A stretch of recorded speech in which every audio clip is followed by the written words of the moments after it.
maa lay siyaar. waaw salaamaaleykum maa ngi lay fay. naka waay. sant lépp jàmm. ñu gis la fi tey nga war a bëree incha allah le 28. le 28 journée Nandi Fall. yaakaar la. Nandi Fall numéro 2. Nandi Fall numéro 2. ñu fekk la fii ci bunt. ay waajal pour dugg. waaw ginnaaw ma sant yàlla julli si yéen bi sant sama ñaari waay.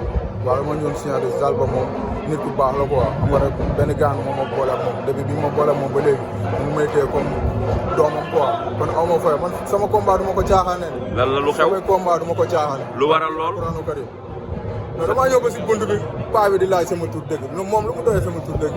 waaw sa tur dëgg wax ko rek. waaw mais non man lamb ji caaxaane wu ma ko de daa am si li ma jugee. xanaa da nga foole sa adversaire la ko yónni yàkkamti ma de. xanaa da nga foole sa adversaire la ko yónni. waa Casamance yónni ma yàkkamti man doomu mangu leen 100%. doomu jaaroon 100%. Pulaay Fël Mëre ba Juure ñoom ñoo ma wër barki Alxuraan booy bi du ma moom sax fi ma jugee la barki Alxuraan. fi nga jugee la wallaay fi ma jugee la moo tax. ci biir ndam rek mais yàlla baax na. waaw incha allah rabbi yàlla baax na. ok yàlla baax na Nandi Fall kon Nandi Fall am na problème de. non am na problème bu rëy. xam nga ko doomu dëkk bi la.